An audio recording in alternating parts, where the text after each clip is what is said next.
Democracy make us crazy. Now this democracy make us crazy. Democracy make us crazy. Now this democracy make us crazy. So we cry, we complain and cry. So we cry, we complain and cry. Democracy make us crazy. Now this democracy make us crazy.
Democracy they make we mad.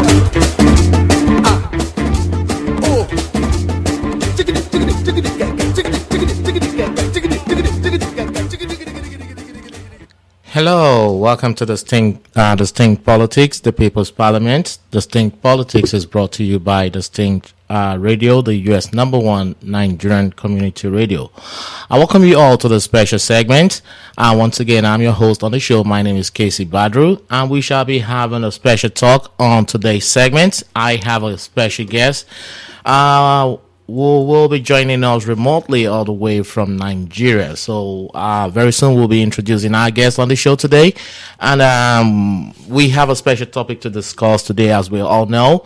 And you have various ways you can get onto the radio. So we're live streaming at www.distinctradio.com. Once again, you can join us live at www.distinctradio.com. And if you have a smartphone or smart devices, download the TuneIn app and search for DNC Radio. D like David, N like Nancy, C like Charlie, and radio follows, and you'll be on to our live stream via TuneIn. And if you have a smartphone as well, you can download our app. We have an app for Distinct Radio. The app is Distinct Radio on all Android phone, and you can also find us on BlackBerry. So follow us on Twitter, and we're also available on Facebook. And you can be part of the segment today by joining us on Skype. So our Skype name is Distinct Radio. So once again, if you're on the go, there's a number you can call to be part of the segment today. The number to call on the go will be 857-232-0137. So once again, it's 857-232-0137. And at any time in between the segment you want to you have comments or contribution, bring your comment to 817-717-5685. That's the live studio. Once again, it's 817-717-5685, and we'll be more than happy to accept you in this forum today. So we gonna be having a full house today. So with me remotely, so we having I have my comrade I've joined. So I have comrade Dele Olawale. So he's the chairman of Nigerian United. Triple A, it seems I'm getting my voice back from your end, so I'm sorry. All right. Okay, so I have comrade Dele Olawale with me all the way from Norway. Triple A, you have to rejoin again. Okay. We apologize for that. So once again, Comrade Dele Olawole, all the way from Norway, has joined us, and we also have our special guest with us today. He has also joined all the way from Lagos, so he has remotely joined us all the way from Lagos, Nigeria, and he's in the person of Mr. Babatunde Olalere Badamosi. So he's a real estate developer. He's a politician and he's a political analyst and a PDP gubernatorial aspirant in Lagos State. So I want to use this medium to welcome you guys on Distinct Politics. Thank you very much, Sean. Good evening. Are you with us, Mr. BOG, as you're popularly called? Yes, I am indeed. Okay, he did. So we have DOO and we have BOG and we have AAA. So AAA will be joining very soon. So I guess he's having some technical issues, so he should be joining us on the segment. So we have a very important topic we want to talk today, and that has been the main topic on all medias in Nigeria. So people have been talking about the speech of the president. So the president had he declared. So the declaration was this past Tuesday. So the president has declared to contest in the forthcoming 2015 election. So we want to examine that speech and to be fair to all our listeners and all Nigerians. So good, we have a PDP member in our midst today. So I guess he'll be able to shed more light on that speech. So without being biased. So again, we shall be looking at what has been trending worldwide these days. Every day it's about Boko Haram, it's about the insurgents. So we shall be looking at that, and we shall be having a talk about the insurgents. So a lot of land has been claimed by this by the Boko Haram insurgents. So we had the Yobe issue, we had the Mobi issue, we had the Potiskum. I mean, so come to think of it, we have security issues these days in Nigeria. So how do we combat and contain this issue that is actually this menace? So I'm going to start with my guest. So once again, for the benefit of those that are just joining us, once again, I have with me AAA, which is Mr. Comrade Al-Muftau Adekunle Adeite is also with us. So we have AAAs, we have VOG, and we have DOO. What a wonderful names. All right, great. So we'll actually start by reviewing the speech of the president, because I know that may take us a little bit time. So the segments will be split into two. So we're going to have the next 30 minutes will be we're going to examine the speech of the president, because in the speech he actually outlined his achievement within the last 4 years. So we'll have to examine that. So the President Goodluck Jonathan on Tuesday said that he has delivered on the promises he made to Nigerians 4 years ago, as he declared to seek a new term. Speaking at the Eagle Square, Abuja, Mr. Jonathan assured that Nigeria will not go back in its old days, but move to greater heights if he is elected.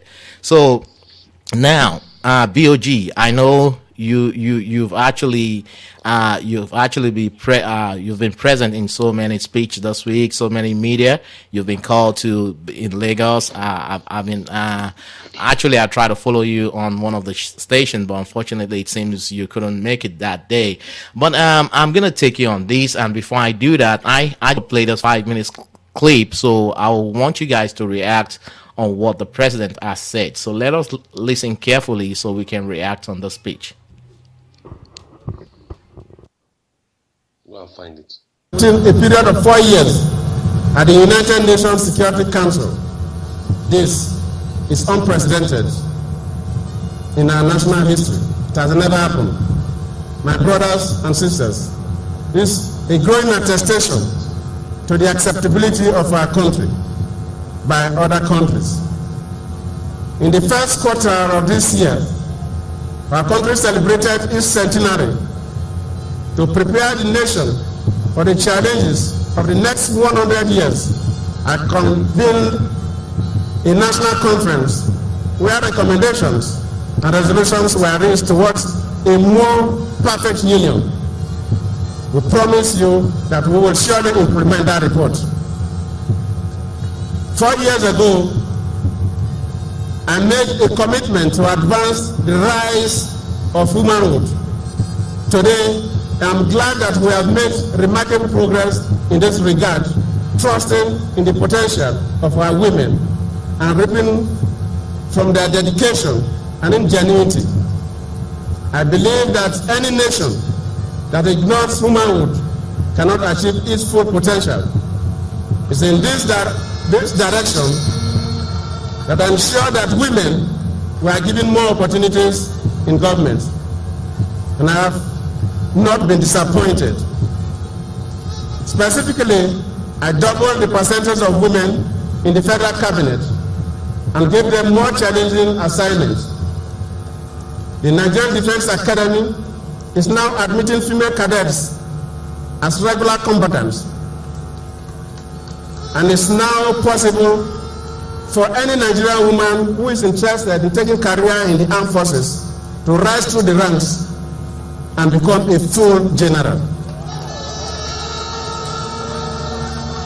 We must continue to sustain the banner of freedom and justice that we have held high in our country. I am proud to say that there are no political prisoners in Nigeria today. No Nigerian has been driven to exile, and no one, and I repeat, no one under my watch will be driven to exile. It is in furtherance of a peaceful, participatory and inclusive democracy that I signed the Freedom of Information Bill into law to expand the frontiers of our fundamental freedom. Let me reaffirm that under a Jonathan presidency, your views, no matter how freely expressed, will not send you to prison or into exile. I am convinced that I have kept my pact with Nigerians, and it is now time to look to the future. With your tremendous support, you have collectively done so much in the last 3.5 years. But to take our country to the next level, there is still more work to be done. History has shown that the path of honor for any true leader is not to walk away from his people in moments of challenges. Okay, I'm going to pause it there just for the benefit of our time. So I'm going to pause it there. So the president just made a very important statement there, which I'm going to start this discussion. That will be the icebreaker for this discussion today. Is at this time, at this trying time, is not a time for the president to go. So it's the time for we to forge ahead to make sure we have one Nigeria, we have a safe Nigeria. Okay, Mr. BOG. Babatunde Gbadamosi, what's your reaction, and what do you have to say about the speech as a PDP member? Mr. President's message was exactly on point. And the reason I say that is because, indeed, despite all the vigorous attempts at distracting both Mr. President and, indeed, the citizens of Nigeria by people who I can only characterize as naysayers and detractors, as well as enemies of Nigeria. At least they have said they are Nigeria's enemies, that they would like to supplant the Nigerian state. So to that extent, they are enemies. Despite all that, Mr. President has managed to resuscitate the railways. He has managed to sort out our agriculture to the point now where our food import bill has been cut by more than 40%. And if we keep going at the rate we're going now, I make bold to say that within the next 2 years, we will not be importing a single grain of rice. It will not be profitable for the importers anymore. Even if they smuggle, it will still not be profitable. For them to bring rice into Nigeria under any guise. Now, that may seem like it's, especially for those of us who are in more developed climes, we're likely to look at it as not such a great achievement. But when you think about the sums of money involved, up to about $6 billion we're talking about here, it begins to come into bold relief, doesn't it? Yeah. And then if you look at the power sector reforms initiated by President Obasanjo, interrupted during the Yar'Adua regime, and resuscitated by the Jonathan administration, to the point now where the power generation companies and the power distribution companies, at least the vast majority of them, have been handed over to their new owners, the private sector buyers. You have to agree that we are definitely moving forward. We're inching forward little by little, and we're going to get there. We just need, at this trying time in terms of the terrorism that's going on in the Middle Belt and in the Northeast, to pull together as a nation, as all other serious nations do. You know, in the UK, when IRA was running riot, the Irish Republican Army was running riot in the United Kingdom, in Northern Ireland and the United Kingdom, the people of Britain pulled together, worked together.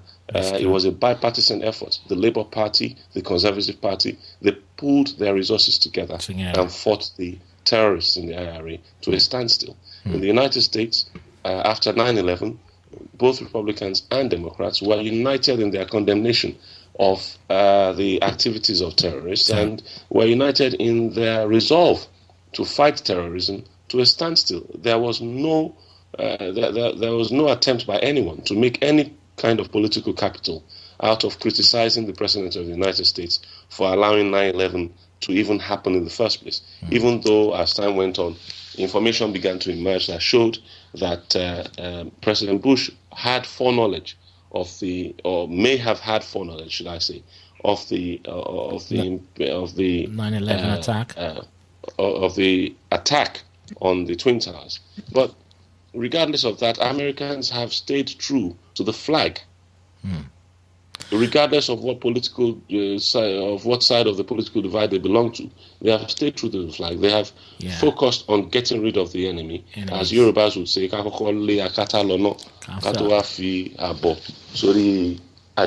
translation, please. So we must focus. Okay. We must focus. We must not lose focus. And there is a very sad tendency on the part of Nigerian politicians to demonstrate a great deal of very disturbing immaturity by seeking to make political capital out of terrorist acts. You know, children are killed, and the next thing people can talk about is that it's not politically correct for the president to hold a rally. But if in fact what the terrorists are trying to do is exactly that. Okay. The terrorists are trying to put so much fear into us that we will not be able to carry on with business as usual. And I remember that back in the UK, in the days of the IRA, the government of the day and the opposition made a big point of making sure that nothing was ever interrupted because of a terrorist bomb. In fact, if a bomb happened, they will quickly organize something.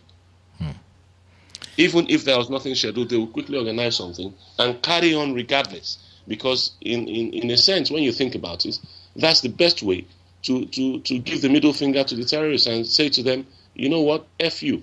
Whether you bomb us or not, we're going to carry on anyway. So you keep bombing. And if I may chip in, that has been the attitude of the president, is like it's business as usual. So Boko Haram could kill. Even when his relation was kidnapped. I don't know if you remember. Yeah, there was a time when a relation of his was kidnapped. His uncle. And everybody thought that government was going to grind to a halt. But no, the man just kept soldiering on.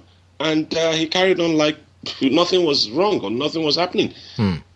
Okay, I'm going to come back to you. Like you've actually outlined. And eventually, you know, Nigerians have got to realize that we've got a unique person in charge of Nigeria right now, and we have to appreciate him for who he is and his apparent unflappability in the face of really immense provocation on the part of some of our political class. Okay, I'm going to come back to you, BOG, and I want to give other commentators the opportunity to make comments as well. So you have outlined the achievement of the president within the past 4 years. So agriculture, water, transportation, and the power sector. So I'll come to you, Comrade Dele Olawale. So he's the chairman of Nigerian United Against Corruption. So what's your view in this time of our politics? And in this trying time of our nation, so do you think a sitting president should be aspiring to contest in an election despite all the security challenges we're currently having? So what's your view about that? Thank you very much for that beautiful question. If I should base my own judgment on the feeders from home, And based on what is happening that I see every day, I will strongly advise that, okay, President Jonathan should not contest this election. He might be a very good person personally, or as a person. I don't have any doubt about that. But I think the man surrounded himself with a bunch of, I don't want to call them idiot or fools, that they are not doing the right thing, or they are not saying the right thing, or they are not telling him the truth about what is going on. I listen to my speaker talking, and then, I always like it when some of our politicians, when they draw examples from the UK or from the US. My question has always been, how long has US been a democratic nation? They have an institution in place. We don't have that kind of institution. US have their own institution. We don't have any institution. We are just, we are just jumping from here to here like headless chicken, Because when I read the speech, I saw all he said that, okay, he has achieved. Okay. I will not deceive you, this guy has achieved nothing. Zero. But BOG just outlined what the achievement of the president. He talked about the 40% reduction in importation of food and things like that. Yes, excuse me. In a nation where their standard, where their structures, these are not achievements. But because we don't have any structure in place, if everybody is doing what they are supposed to be doing, the president will not be talking about all this. I see achievement as human development. And when you go on the street in Nigeria, when you see the quality of life of the people, after all this year, you see that, okay, Nigerians is not, these are nothing at all. Just, was it not 2 years, 2 days or 3 days ago, a house burnt down in Lagos. And 3 children died in that house because, okay, a woman forgot a candle in the room. There's accident everywhere. But comrade, that could happen things like that has even happened here in the United States. Yeah. But I'm telling you that, okay, in a normal environment, if assuming there is electricity, we can say, okay, maybe it's due to lack of electricity that thing happened, We cannot blame it on the president. Because a lot of money has been allocated to most of these things that we are talking about. But the money are disappearing. And okay, why we cannot blame why I'm blaming the president is that, okay, where are the supervisors? Somebody must be in charge to supervise all these things. So based on all this lack of coherence and some other stuff like that, I not say the president has a issue most, and I will just advise him to just go away. But when you say the president should go away, I guess that will be another discussion for another day, because if we want the president to go, we have to talk about alternatives, right? So what are the alternatives we have now? Do we have? We'll come back to that. I don't want us to. At some point. Yeah, at some point we'll talk about that. Let me give Triple A the opportunity to react. Triple A, are you there? Yes, I am. Can you hear me? But are you on the radio as well? Can you turn off the radio? The radio is off. Oh, okay. Well, I think the feedback is from the call. Now, can you hear me better now? Okay, it's good. Okay, better now. Okay. I listened to that speech, the one you just played, and I noticed the first 3 points Mr. President mentioned. Yeah. He said membership of Security Council. Yes. The second one, he said they constituted a national conference. And the third one, he talked about the right of womenhood. Yeah. Now, all these things, they are paper achievements that had no value to the lives of the ordinary Nigerian. My mind just went straight to Maslow's hierarchy of needs. In that hierarchy of needs, the first thing that a human being needs are these physiological needs. These physiological needs include food and shelter. Food, clothing, and shelter. None of that in these achievements mentioned. The second in the hierarchy is safety. Nothing about our safety. We keep hearing billions being voted for defense. At the same time, we keep hearing our military men running away from battles. Those are the things we want to hear. We don't want to hear membership of Security Council, it does not add to the quality of life of anybody. Of Nigerians. Of the It citizens. doesn't. It doesn't. Those are paper achievements. I agree with the comrade. I think if the president had good advices, things would have been different. He's not a bad man in his person. I think that it will be correct to say that. But when you are surrounded by people that are not going to tell you what you need to hear, but will be telling you what you want to hear, things will not move forward. Nothing is happening. People are dying. People are homeless. People are being, I don't know. We have refugees within our own country. Within Nigeria. And we are talking about Security Council membership, for God's sake. I mean, things like that cannot be left out in a government. I understand your concern. KC, there is time for everything. We don't need. I mean, okay, it's an okay. I will let. I mean, that's an achievement, but please don't hammer it at all. It's actually annoying. Okay, they are secondary achievements. Okay, we agree they are second, but we have BOG. He's on ground. He's in Nigeria, so I mean. The three of us are actually not in Nigeria now, and most of the information we get is kind of like, I'll call it a second-hand information. So, but that being said, we have a caller, maybe he has something to say. Let's take this call. Hello? Hello? Yeah, who joined? Your name? Oh, my name is Ibrahim Badro. Oh, welcome to the show. Thank you. Yeah. I think I listened to the three gentlemen that you have on your program, and it's kind of interesting, the discussion that is going on.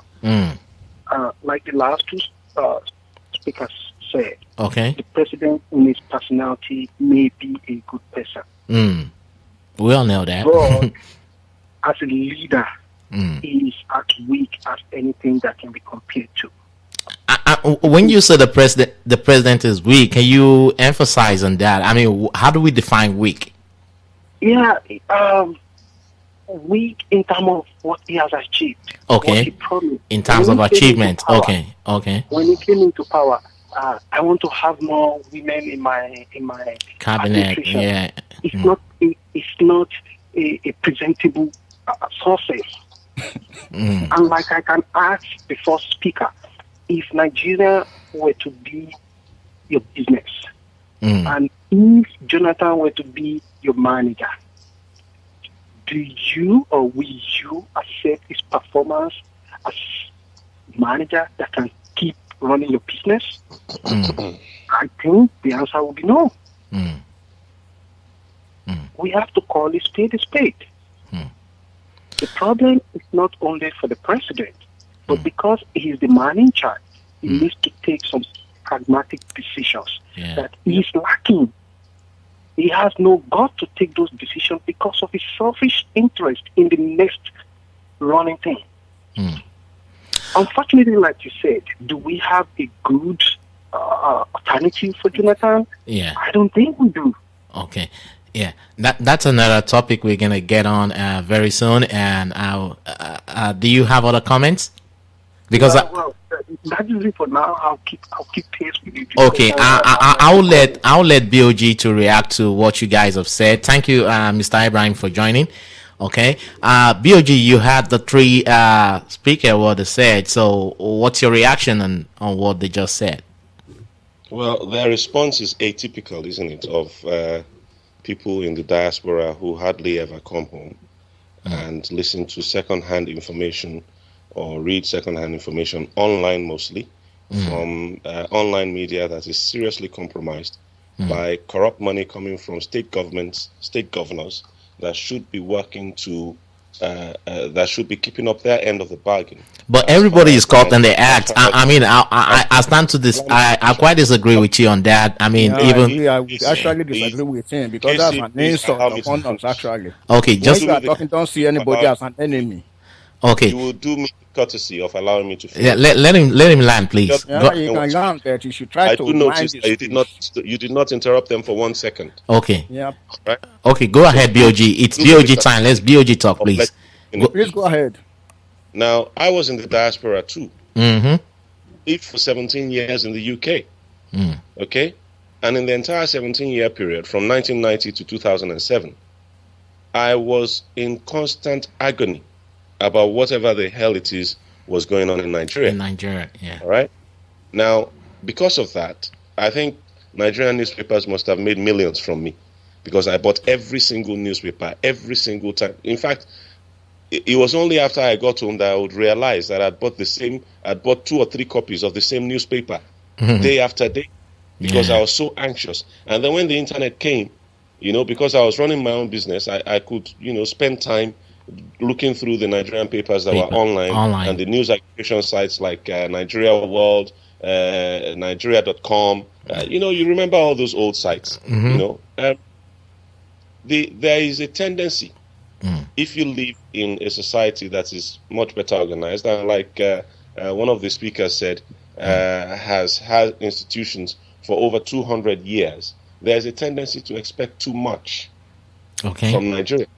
People tend to forget that we only became a properly defined territory just over 100 years ago.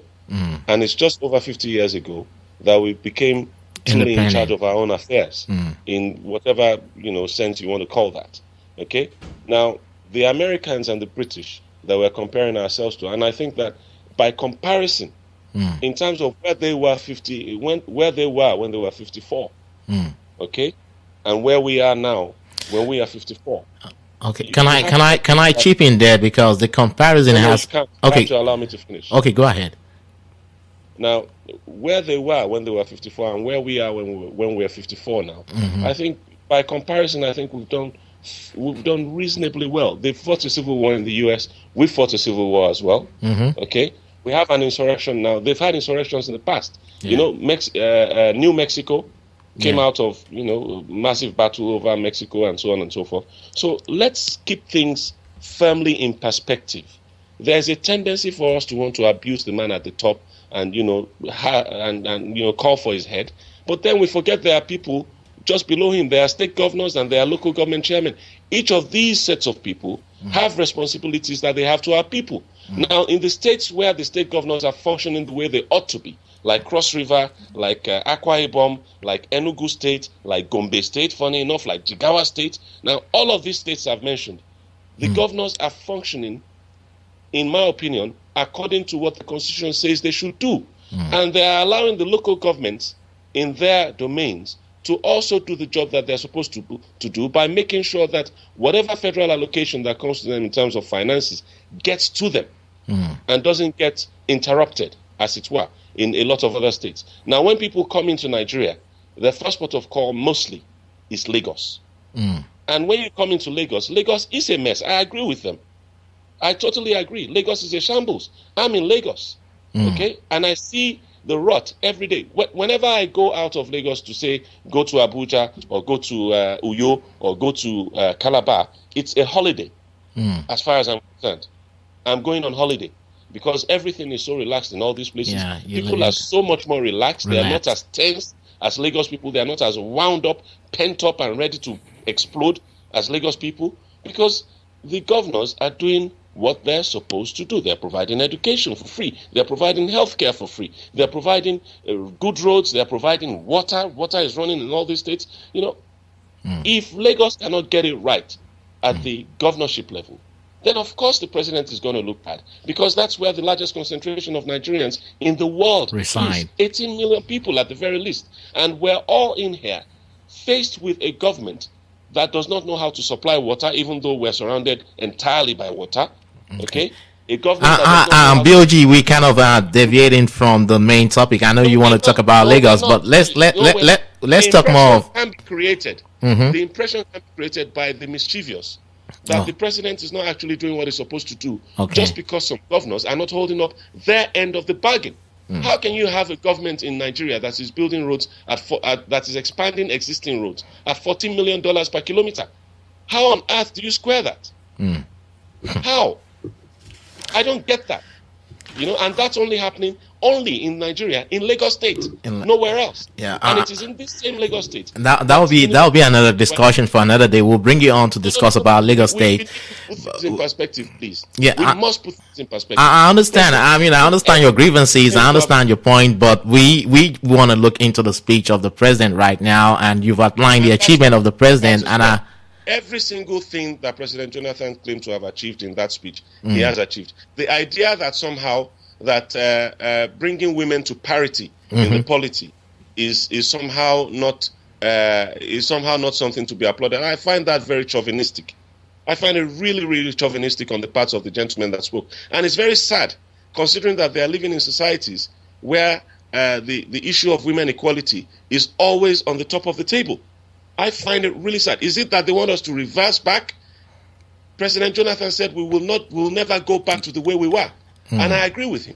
We will never go back to the way we were. Yeah, I can agree with the president to some. And if you give the women their rights, the family unit begins to become stronger. And as the family unit begins to become stronger, the country begins to become stronger. So please spare me all the chauvinistic comments. Thank you. Okay, that's fine. I'll let Comrade Laole, you want to react to that? Yeah, I've said that where there's proper structure, all these things are not achievement. They are nothing at all achievement in that one. Okay. Talking about women, it's not new. And Nigeria has been, it's one of the best nations in the world, actually, where women progress in this world. Compare even to other nations, But okay, so some of our women, they are so scared because of what their husband and some other stuff like that, they don't come into politics. So I'm one of the advocates that, there must be this Ministry of Women or Ministry of Family Affairs. I live in Norway. I know what women are doing in this part of the world. I know how things are structured. Not a presidential achievement at all. It has to be part of the system. It has to be part of the institution. So that's what we are saying. Okay. So if you get the point they're making, they're actually not disagreeing that women shouldn't be involved in government. I did not disagree with you. An achievement where it did not exist before, it becomes an achievement. Where there was no institution to make it happen, and somebody steps out and decides to make it happen. Excuse me. You have to agree that it's an achievement. BOG, just a second. Yeah, let's.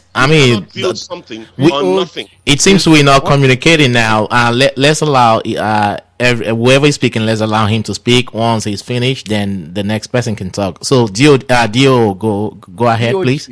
What happens if Mr. President doesn't come back to power? He has thrown a question to you that what happens?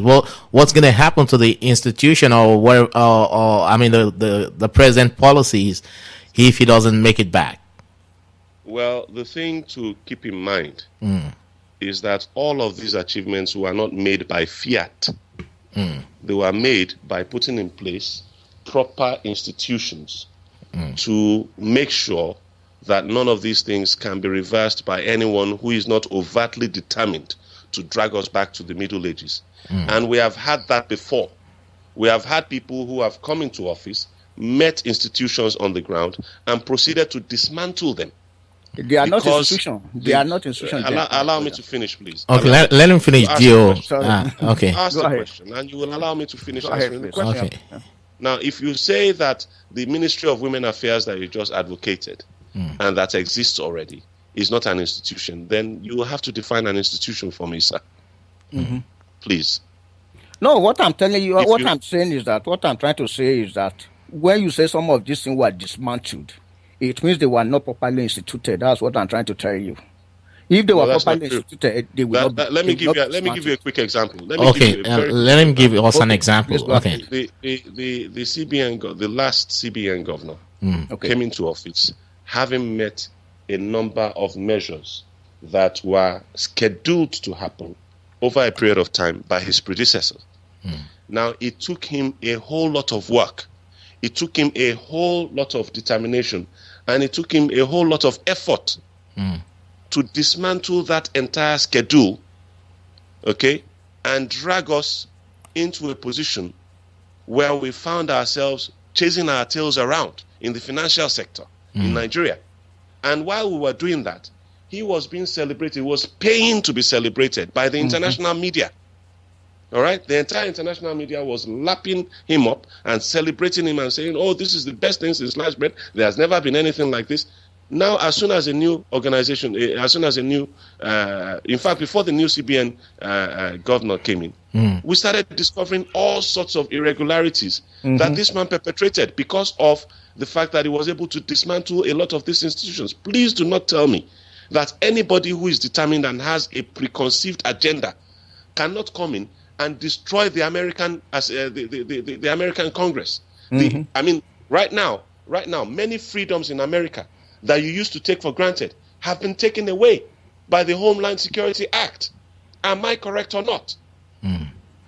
A lot of the freedoms that you take for granted, that were institutionalized, that were built into the American Constitution, have been taken away effectively by the Homeland Security Act. And then you tell me that somebody cannot decide that, of their own volition, that they want to dismantle institutions.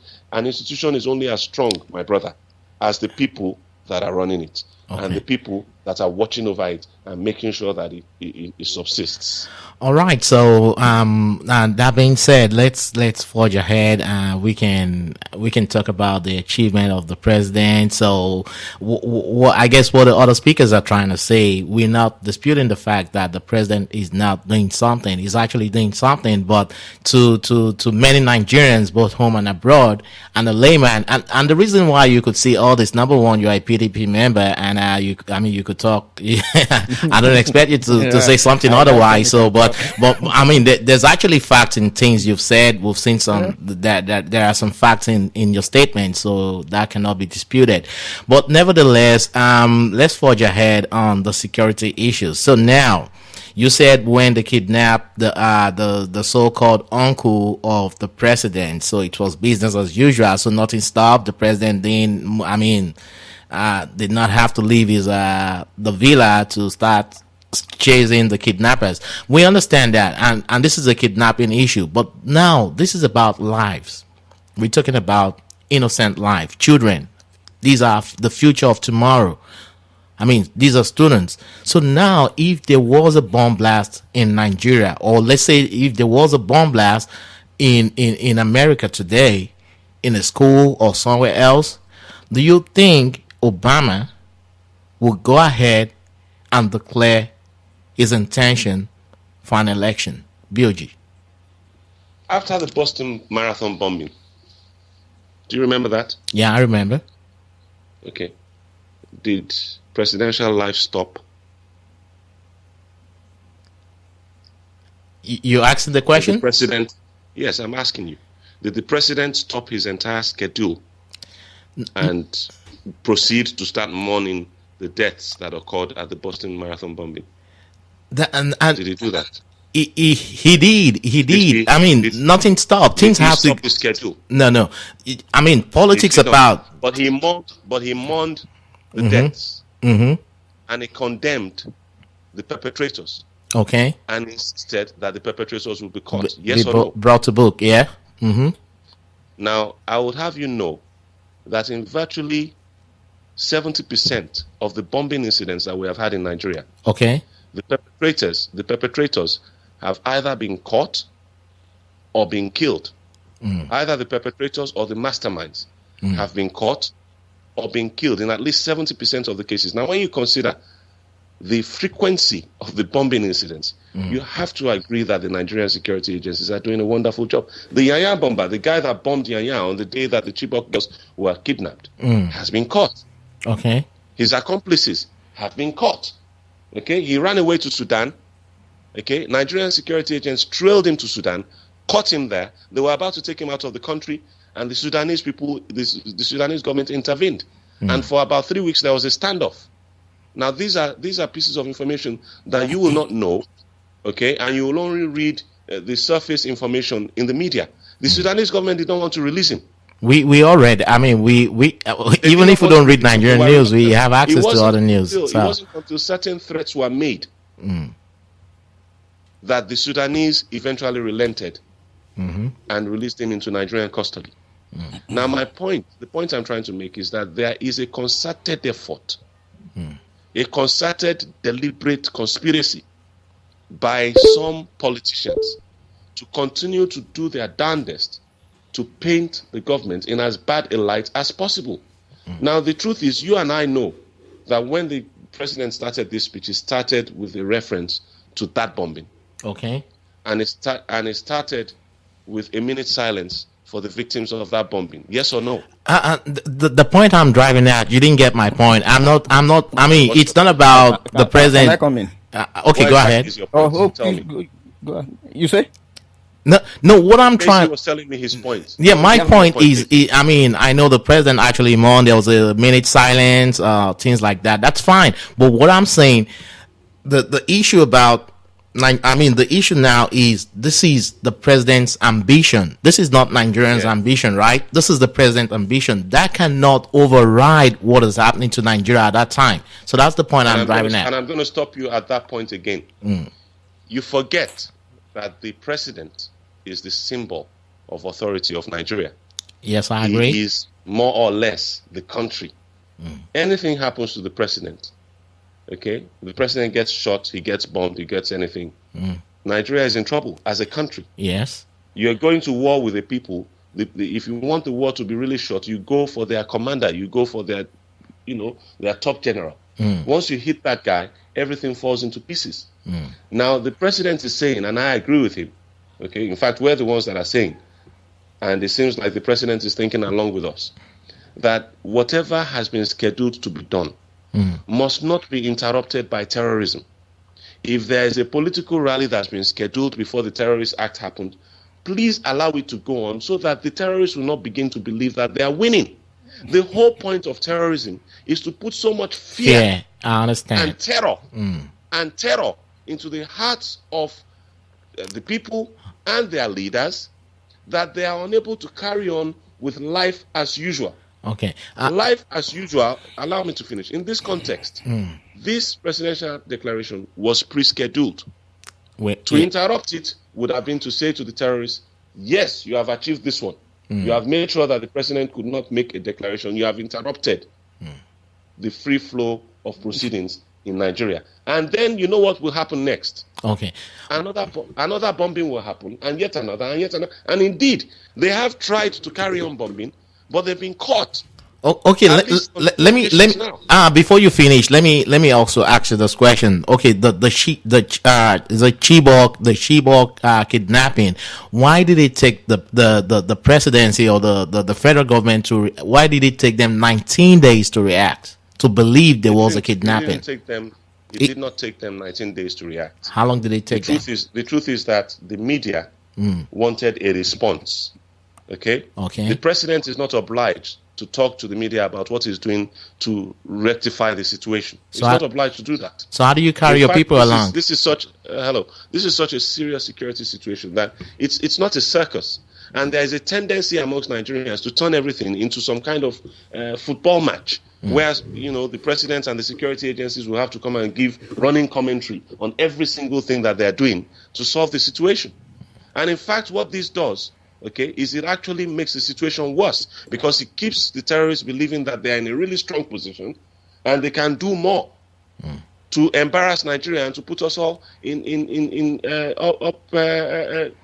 SH1T street. I don't really subscribe to that philosophy that the more we talk about them, the more we. Let me ask you this: if after the 9/11 bombing, President George W. Bush had stayed in hiding and had started going through, checking all Americans of Asian origin, of Middle Eastern origin, laid them all up into camps, like all the movies that we keep watching every now and again, where they quarantine all the people from a particular ethnic group and put them somewhere in some, concentration camp, in order to weed out the terrorists from among them. If he had done that, do you think Americans would have been satisfied that the president was doing something about terrorism? No. At that point, I'll let Comrade Triple A, are you there? I'll let Triple A to react to that, because he did say something to me last night which makes a lot of sense, because somebody actually joined the United States Army just because of the speech, the statement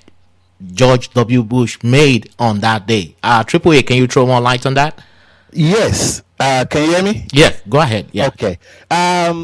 Before I say something on that, I think I disagree a lot with all the inferences being drawn by BOG. Okay. We want to say we have a young democracy and we want to compare ourselves with America. Okay, there was a kidnap in Chibok.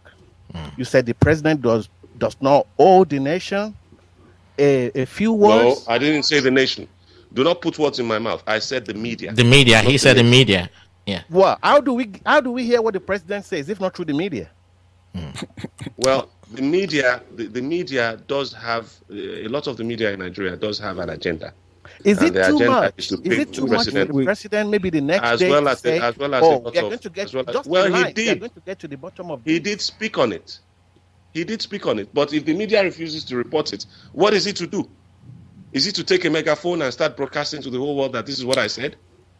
But we have the we have the NBC, we have the federal-owned media arm. So why can't the president come out and use that medium to address Nigerians? Well, look, each and every president, each and every leader has his own style. Okay. Some people like to be loud, boisterous, noisy. We've had presidents of the United States that are not quite as voluble as President George W. Bush, and they were not any less effective. Okay? We have had people like George W. Bush, Ronald Reagan, cut from the same cloth. Okay? George Bush Sr. was not quite as talkative as his son, and yet he was a very effective president. Yes or no? Okay, Then this we are talking president, about this reactions. president doesn't talk much, and yet is as ineffective as it gets. Well, Because it's rich for you to say that from National 6,000 miles away, isn't it? Hello. It's a bit rich. Okay, we have I'm coming to you guys. We have a caller on the line. Hello. Yeah, hello. Okay, go on. Your name, please. My name is Ibrahim. Oh, you're calling back again. You have one or two comments. Okay, go ahead, please. My comment is actually to I've forgotten his name, the PDP man. That BOG, yeah, Mr. Babatunde Gbadamosi. Mm-hmm. Yeah, Mr. Abatunde Badamasi. I did ask a question the other time, which politically you didn't answer, but I'm not even interested. The point is this: nobody's If you're saying. not interested, why ask the question? Yeah, nobody's saying President Jonathan has not done anything. But the question is, That's what you've been saying all day. Let him ask. BOG. He's very weak. BOG, we're not here to attack each other. We want to it's about facts, fact finding. So let the caller talk. Go ahead, And please. This is one of the qualities of our Nigerian politicians. They always want to talk because they don't want to listen to the people they're supposed to serve.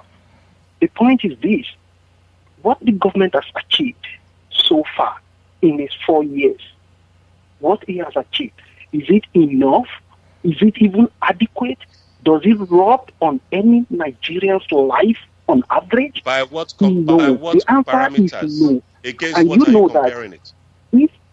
If Jonathan's performance is to be compared to your sons in school, to your daughters in school, will you have pat him at the back and say that's a good job? I think that's a very disingenuous comparison. My question to you now is, since you decided to start making comparisons, what are you comparing President Jonathan's 4-year period to? What 4-year period are you comparing it to? Tell me, and then we can start making comparisons. Okay. I'm making comparison of his sources, listening very well to his sources to your son's sources at school.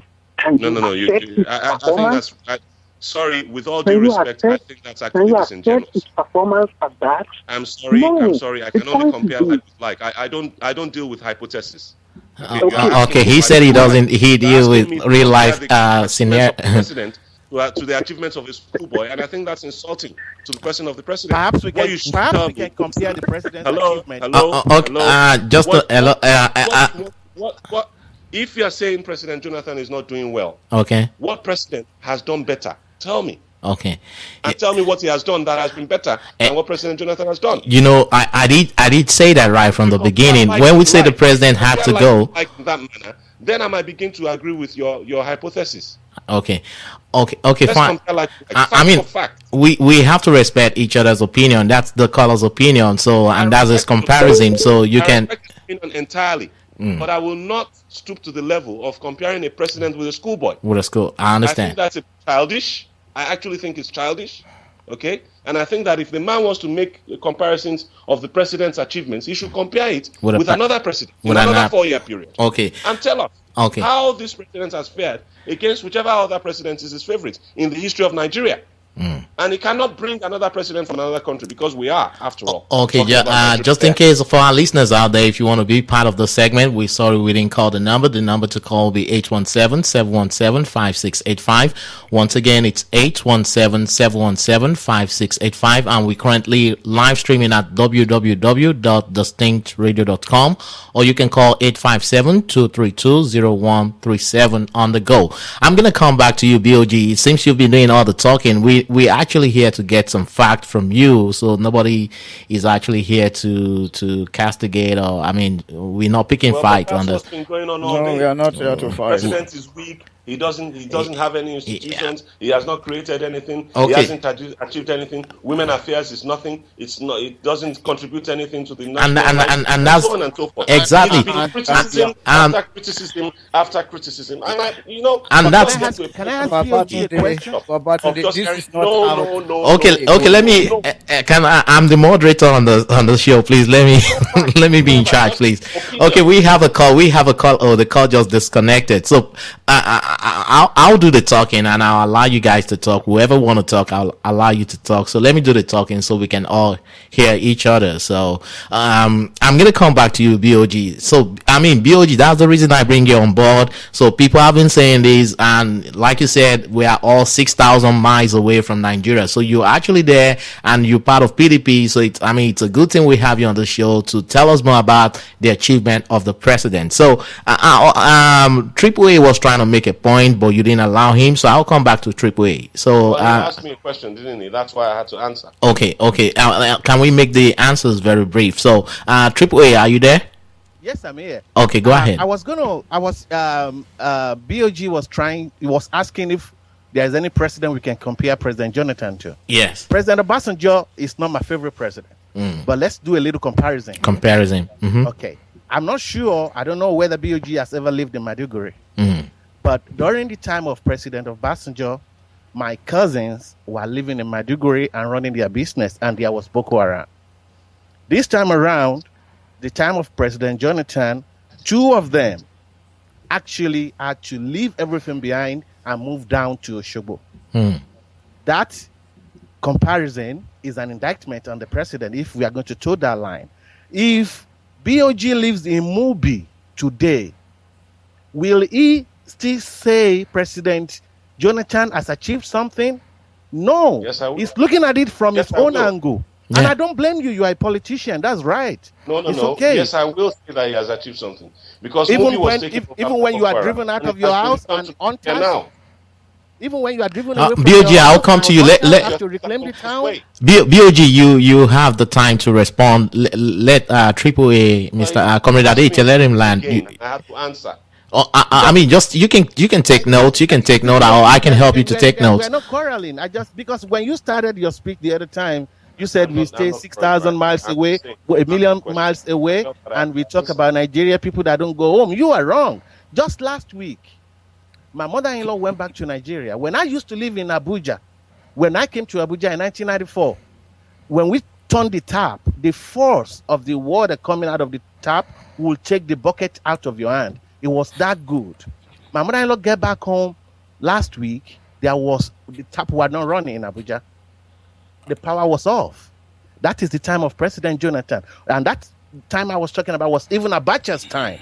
Life was still good. We could live. Now people cannot live. If you politicians are having it well, the people are not. That is just the reality. You can tell us all you want to tell us that is achieving, but we know because we have families back there. They call us, we speak to them, they complain. There is no able-bodied man that wants to beg his fellow man for $100. But people beg you for $100 every day because they cannot feed. That is not an achievement, please. Okay, so you have so can you respond, BOG?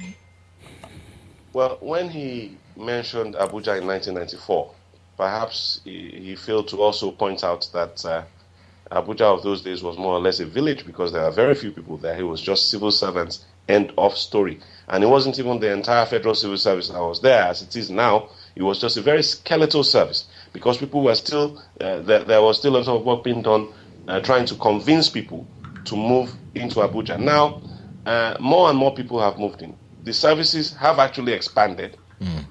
The water lines have actually been improved. There is far more water running through the taps of Abuja now than ever before because there are far more people. Now, I'm glad that he also mentioned that at the time they wanted to open the taps and so on, there was no electricity. We all agree that the electricity thing is a problem in Nigeria. And it's something that is well on the way to being solved, even though the fruits thereof are not showing yet. But you will agree that anything that is run by government is usually not run efficiently. People will always take the view that it is not anybody's money, therefore they can mismanage and nothing will happen. But once it becomes a private matter, as the electricity distribution companies and the generation companies now have become private, it's only a matter of time before the owners need to start making a profit. And that's one of the things that we're actually fighting for in Nigeria now. It's one of the reasons why I came back home. I came back home into private business, okay? And from my private business, I began to observe that there were things wrong that I needed to start making a contribution to solving. And that's why I went into politics. Now, having gone into politics, I've refused to take any appointments and I've refused to take any contracts from government in order to be able to speak freely, to be able to speak my mind. There are certainly many, many things wrong with Nigeria. There's no doubt about that. But the fact is that some people, irregardless of the quantum of the problems, are making an effort, a considered, deliberate, exerting effort to solve the problems as they begin to show themselves. In some cases, the problems have to be solved at an institutional level. And one such case is the energy problem, the electricity problem. We've had to go into the electricity institution and change its fundamentals entirely by turning it from public into private ownership. Okay? That's one step done. And it's only a matter of time. I think within the next 18 months, the way the private investors are going with the renewal of infrastructure and so on, especially the distribution infrastructure, I think it's only a matter of about 18 months before we begin to see the dividends. of privatizing the electricity sector. The same way as private operators were allowed to come into the telecoms sector, that changed telecoms to the point now where I can sit down now in Lagos, in Ibetuleki, in the bush, and communicate with you via Skype. Okay, that's part of the telecoms revolution. You also compare the Obasanjo administration to the Jonathan administration. These two guys had to deal with different sets of problems. The Obasanjo administration came into a Nigeria that had no institutions whatsoever. We had no data. We didn't know how many people we had. We didn't know how many children were in school. We didn't know how many women were of marriageable age, and so on and so forth. We had no data. Do we have those numbers now? Do we have those numbers? We have some numbers now. Some. We have some numbers. Some institutions have been set up, and some data streams have been set up where data automatically just goes. Okay, and when the other gentleman was talking about institutions that cannot be erased, that's one of the things that have been achieved. The central bank as a regulatory authority, even though that was nearly dismantled by the Sanusi Lamido Sanusi administration in the central bank, as a regulatory authority for the banking system, the central bank, by the time Soludo was leaving, had gotten to a point where you couldn't send any huge amount of money out of Nigeria. Okay, let's take this call. We have a call. We have a caller coming in. Those are part of the institutional changes that that each of these administrations has brought to bear. Now, the Obasanjo administration did its bit. They tried to resuscitate rail. They couldn't finish it. They tried to privatize electricity. They never got it finished. They tried to set up the NIPPs. None of them was finished. The Yar'Adua administration came in, okay, and actually abandoned all those things totally, and said the whole thing was riven with corruption. They wanted to investigate, and while they were investigating, hundreds of containers full of energy equipment that had been imported by the Obasanjo administration for the NIPP schemes were left to rot at the ports for years, until the Jonathan administration came in and began to resuscitate all these initiatives. Wasn't So Jonathan part of that administration? The No, he Yaradua. wasn't effectively. Have you read the Constitution and understood the responsibilities of the Vice President? He only has any responsibilities that are given to him by the President. By the President. It's his spare time. It's only if the President is benevolent enough, is understanding enough, and is trusting enough of his Vice President that he will allow him, like Obasanjo did to Atiku. Obasanjo left Nigeria in Atiku's hands in the first 4 years. If anybody remembers that. He trusted him so much, he left Nigeria in his hands and felt that Atiku would do a good job while he was going around trying to launder the image of Nigeria on the international stage, which he did quite successfully, I must say. Okay? So in the area of foreign relations, I think the Obasanjo administration was quite fantastic. The Jonathan administration has not been quite so great.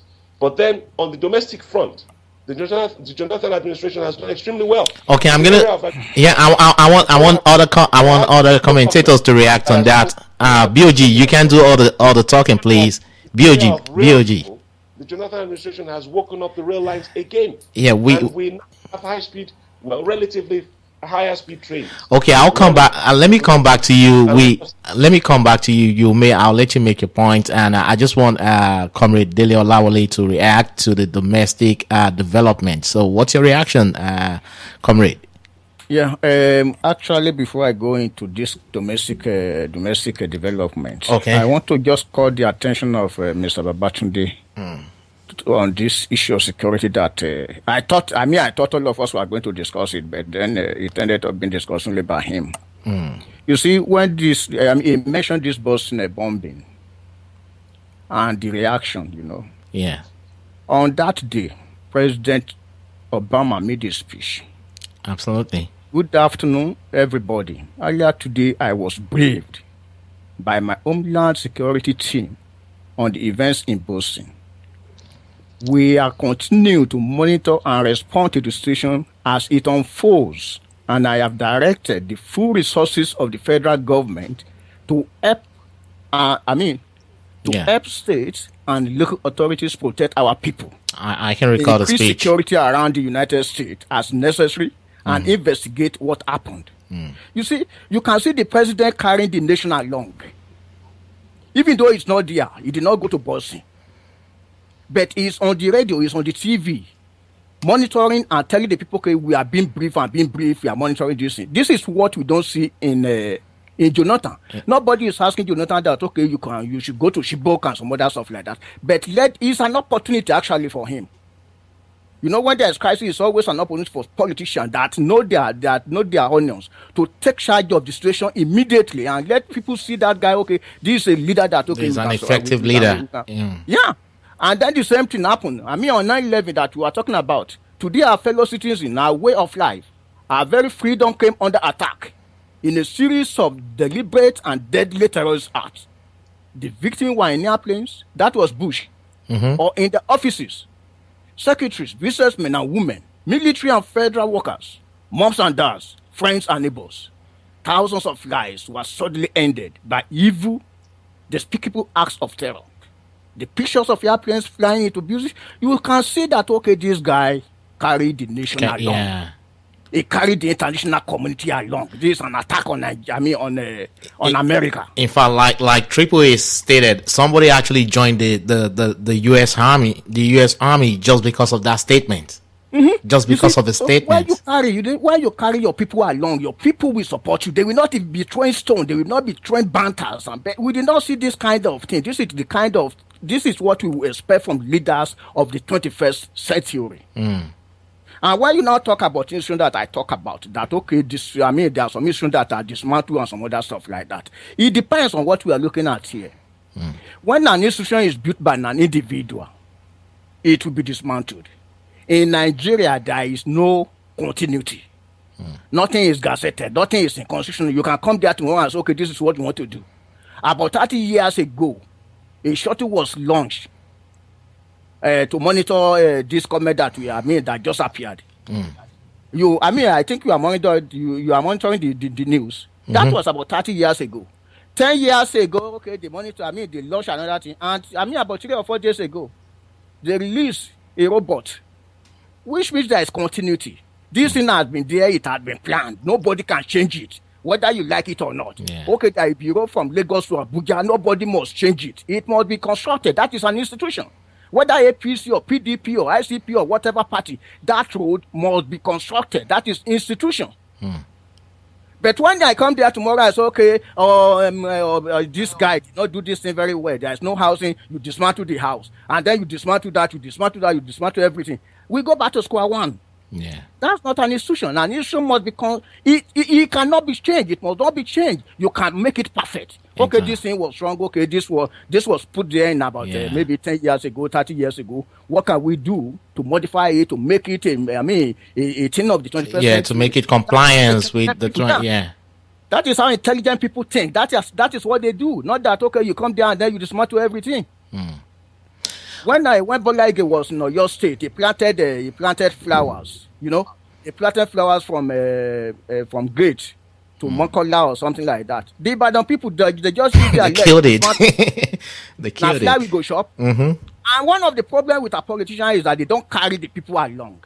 Politics, democracy is government of the people by the people for the people. Which means the people must be involved.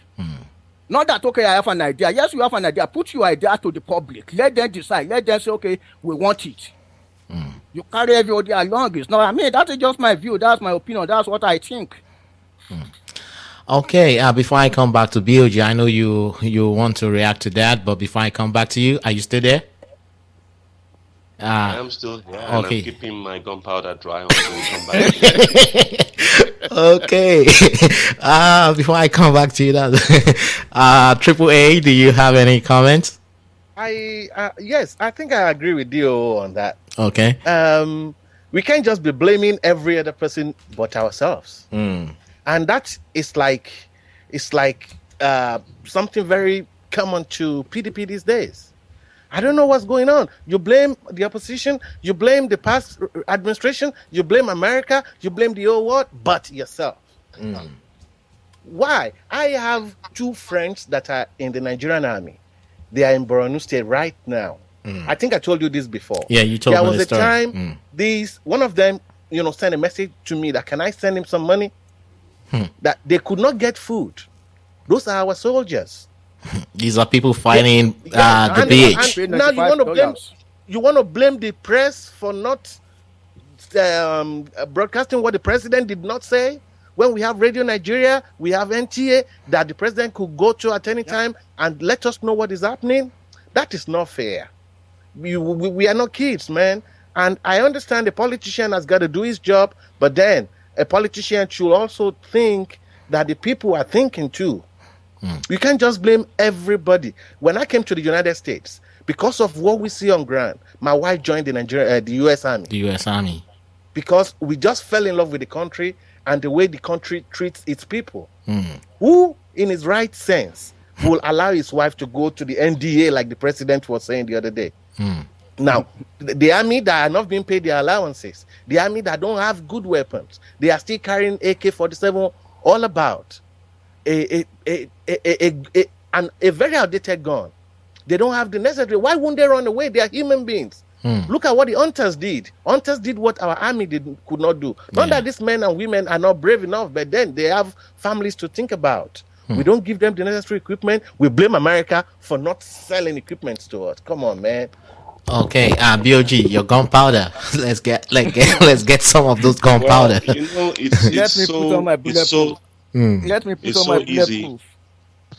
it's so easy for people to sit, far away and criticize. Okay. I was trained as a doer, not a talker. When I began to become exasperated about Nigeria, okay, I came back home. Okay. I sold everything you had in the sold UK. My house. I sold all my investments, every single property, over 100 properties I had in the UK. I sold everything. I sold my office. I owned my office building on Deptford High Street. I sold it.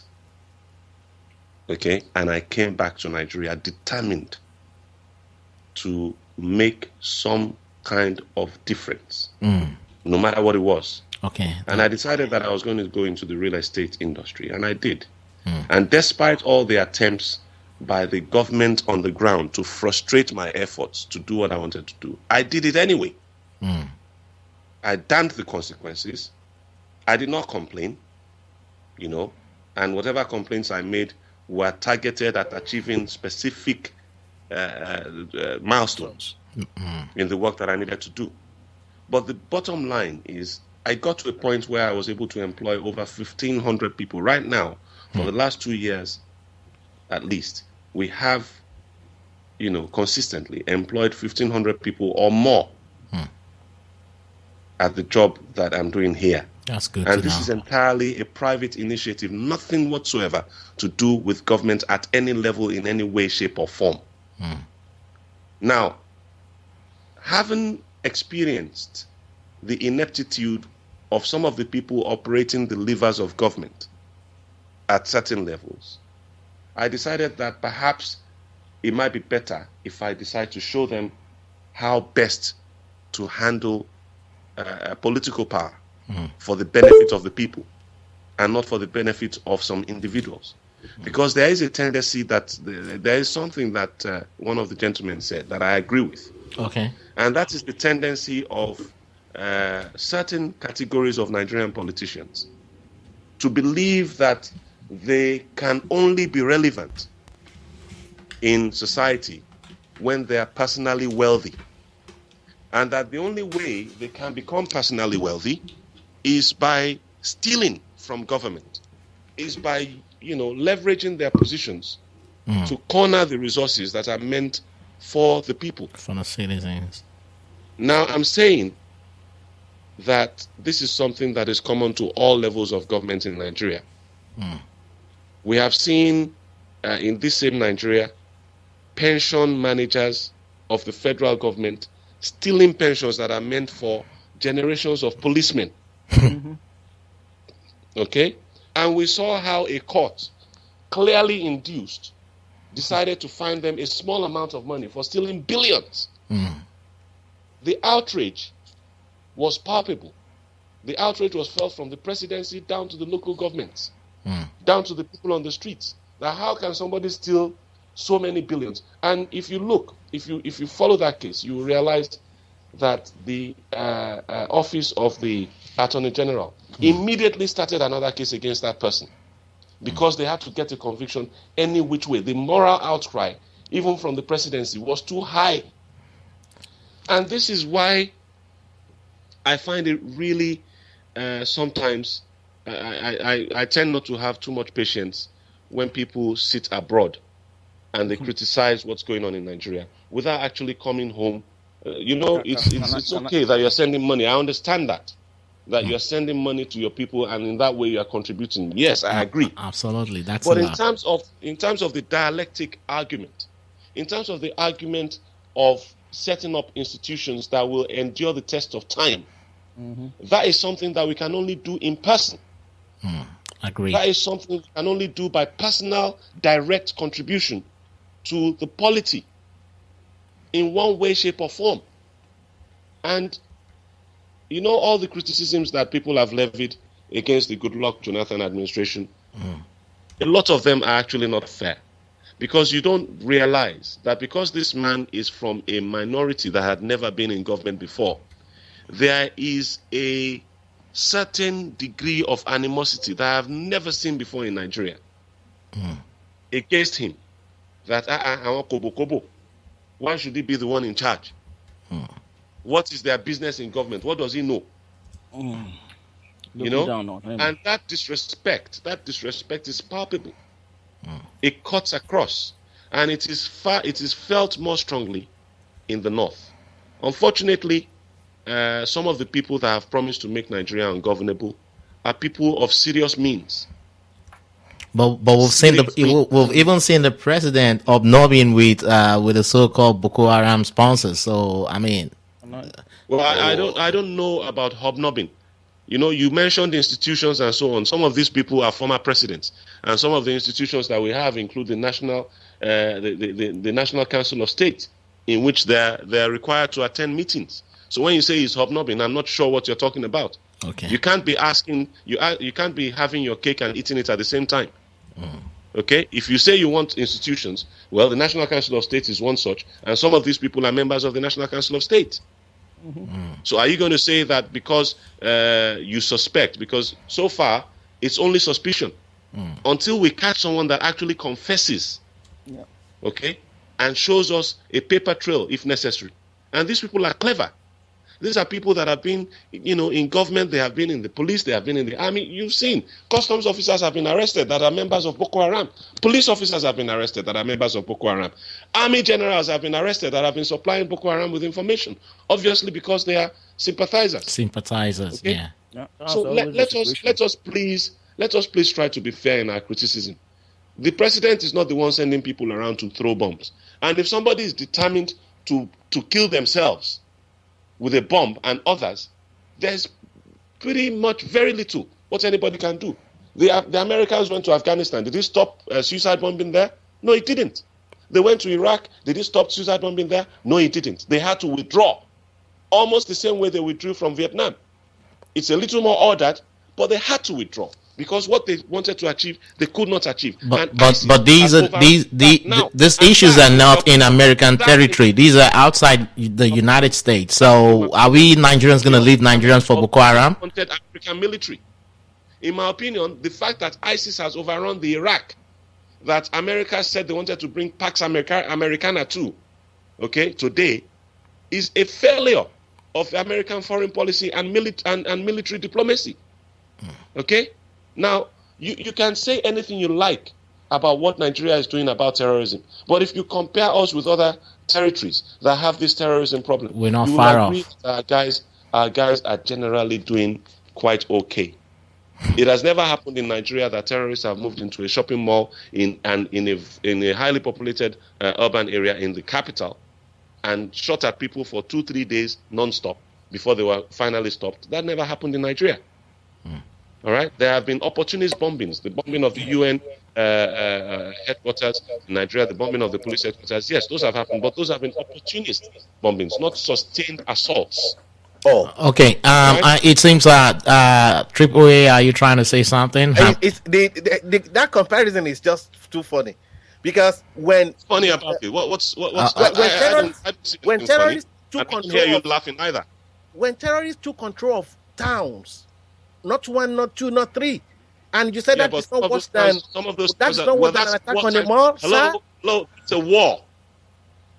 Get things straight. These people are not just your mere. You just mentioned Kenya. This is an army. You mentioned Kenya. Hello, wake up call, coffee. All right. This is an army, an invading army. It's not just a ragtag bunch of terrorists. These are people, sir. You are wrong. You are wrong. BOG, let's get things straight here. I mean, I've allowed you to talk for the last 2 or 3 minutes, so let other commentators talk, please. Like the one they're giving now. Okay. Exactly what they wanted to achieve is what they're achieving now with your criticism. Listen to me, sir. Listen to me, sir. Can you BOG, can you listen to what he has to say? So just listen to him, then you can react. I mean, it is probably you don't understand Al-Shabaab. That's why you're saying that they are bigger than your Boko Haram. They have more weapons than your Boko Haram. But the fact is, whatever the comparison you want to draw, it is not acceptable in a country that has a commander-in-chief and a president for a militant to take over a town, not one, not two, not 3 towns. And our army cannot do anything, and you're just drawing inferences. What would you say to the Iraqi army then? What would you say to the Iraqi president? Am I an Iraqi man? We are not Iraqs. We want to talk about Nigeria. We shouldn't make that. The Iraqi army and the Iraqi president. What would you say to them? Oh, why was Nur al-Maliki removed then? There is a crisis in Iraq. So let's remove our own president too. The Iraqis that are being beheaded in the streets. Yeah, but I mean, the Iraqis took action. The Iraqis took action. They removed Nur al-Maliki. We can't compare Iraq with Nigeria. Even let's compare. They removed al-Maliki. So let's remove. They removed their president, and the country was in chaos. Really? So they are yet to get their footing. So and then another crisis come up. Exactly. So Iraq was actually in crisis. Nigeria was never in crisis. find any reason to criticize the president of Nigeria. It's not Very a matter well. of criticizing, Mr. Man. When you talk that, okay, you sell all your property, Well, I have sacrificed for that country. I run Radio Well, Kudirat. You get your history right. He who points to I his run Radio Kudirat his left from here. hand. What And the I've elder been to said. Nigeria many times. We restructured the thing under Obasanjo. So just talking rubbish that, okay, we are all here talking rubbish. It's an insult. It's I not an insult. sacrificed my life. You are over there. It's a fact. Wait a minute. I sacrificed my life. I sacrificed everything. Let's make a point. We're here to make to enlighten Nigerians because we have millions of people listening right now. So That is not Nigeria. Nigeria is Nigeria. They have their own problem. They must attend to that problem. We cannot be comparing Nigeria with Iraq. I just So, can I just ask BOG? So what Can I I'm- ask you a Okay, question? Triple A1. Let's listen to his question. BOG, we can't really hear you if all of us are talking at the same time. We're not making any sense. Calm down. And that it doesn't happen. Okay, can we go on a quick break? We have just 5 minutes to the end of the segment. Can we go on a quick break? We'll be right back after the break. Let's take a break, please. We need a break to calm down. So let's take a break. Crazy, make us crazy. Now the democracy make us crazy. Democracy make us crazy.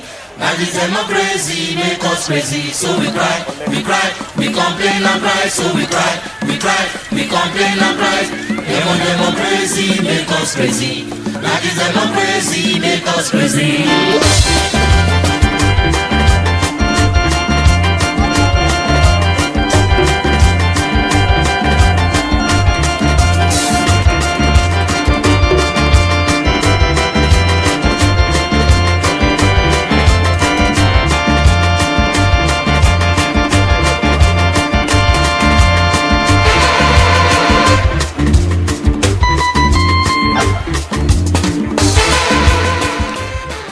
Okay, now we have decorum. Okay, we have a caller calling in. Let's take this call so we can.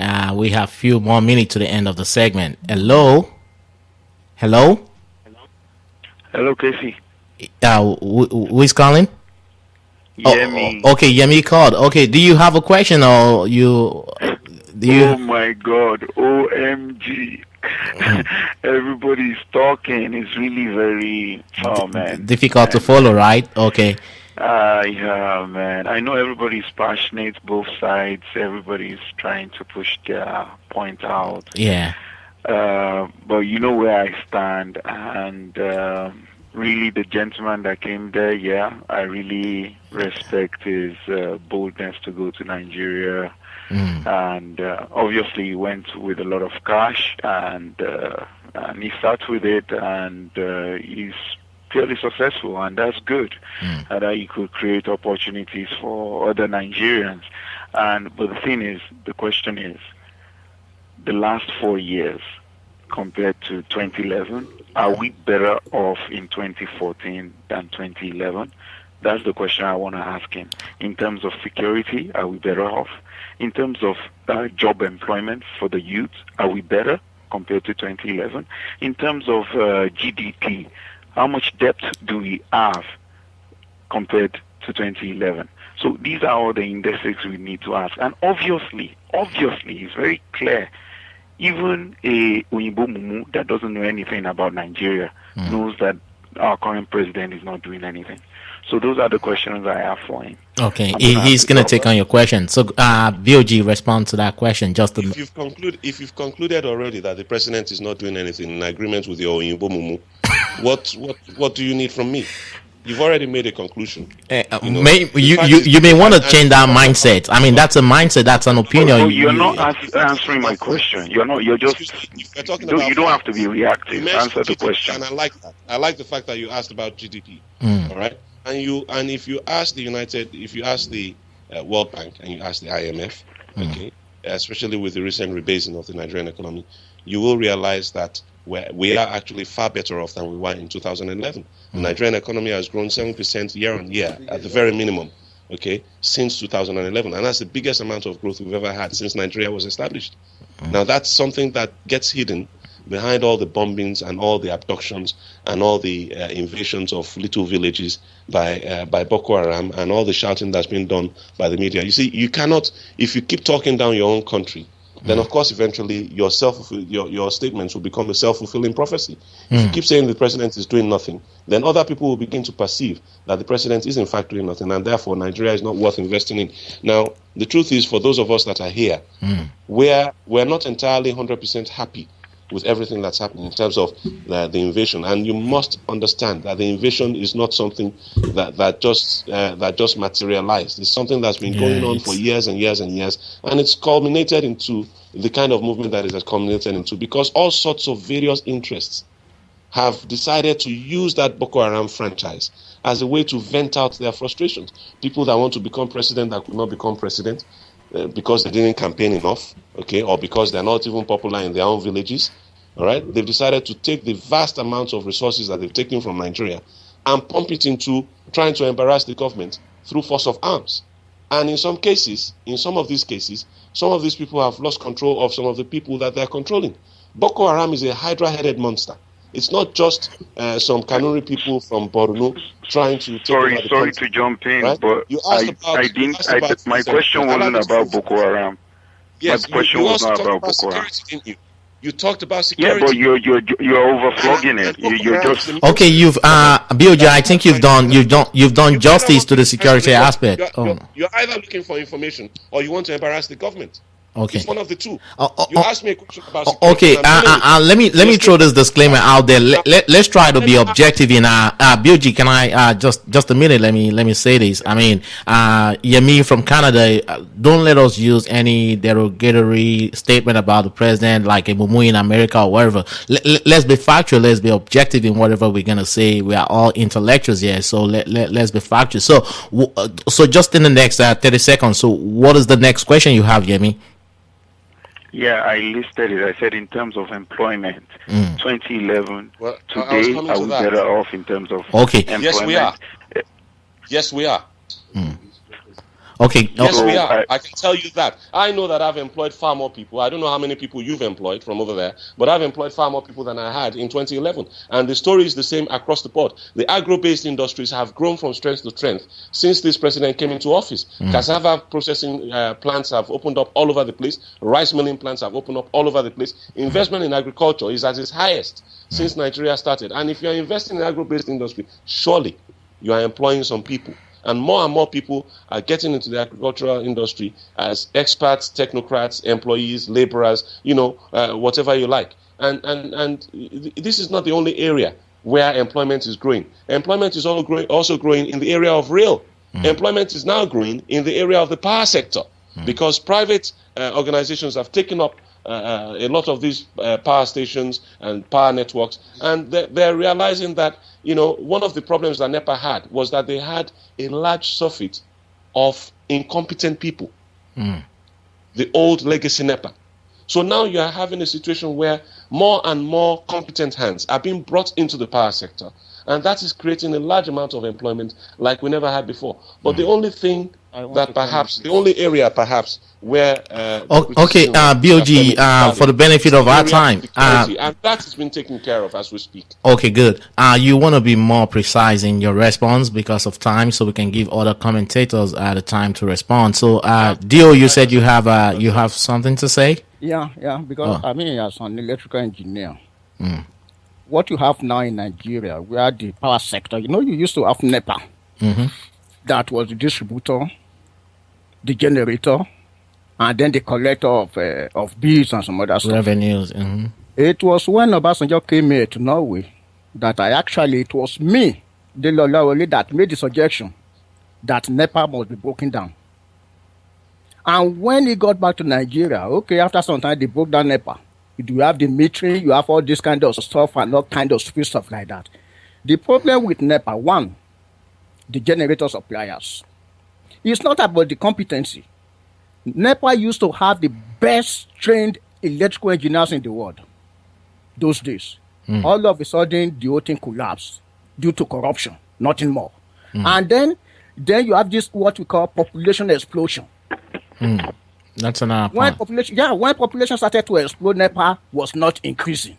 They were using the same power system and the same generation and everything, And then everybody was having, you have all sorts of wires connected. You have a single phase, you connect 4 phases into your house.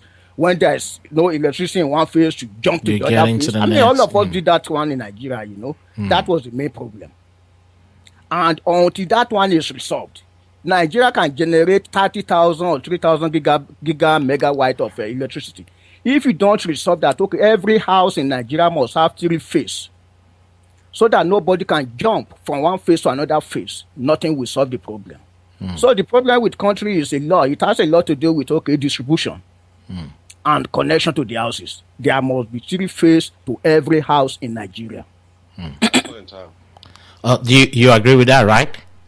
Absolutely not. I'm a real estate developer, and I know. Okay. As you are in Norway or the US or the UK right now, you'll find that a lot of houses actually have single phase meters, meaning that they have only single phase into their homes. There's electricity to so them. it's not. Allow me to finish, please. It's not about whether it's 3 phase or single phase. What's far more important is that whoever is running it because they have to. I don't know if you get my meaning. Yeah. Yeah. When it was wholly government owned, they didn't have to run it. They got a salary anyway. Okay? They were members of a union that could pressure government into increasing their salaries, whether they worked or not, whether they collected the bills or not, whether they made sure things were running or not.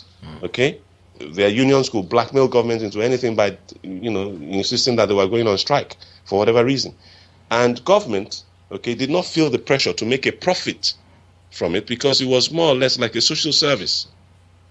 All right. Now that government has decided to hands off and stop giving NEPA subventions, when NEPA should actually be giving government money, government was pumping money into NEPA. All right, it was an absurd situation.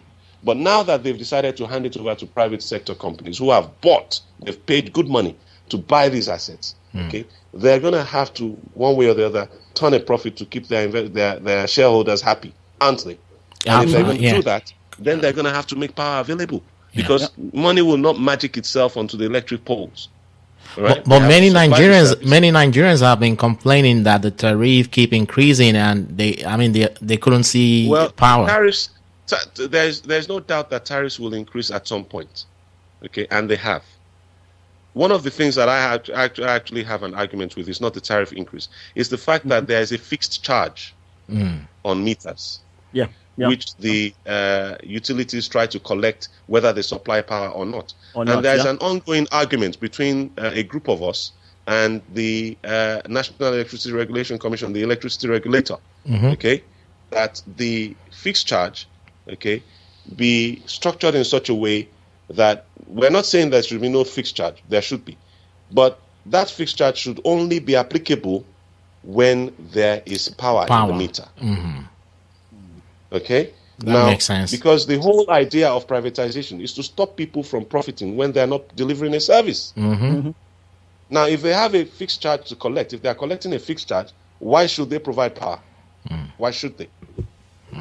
Do you understand what I'm saying? Yeah, you're making sense. Yeah, you're making sense. This is one of the ways in which we are engaging with the polity to change things.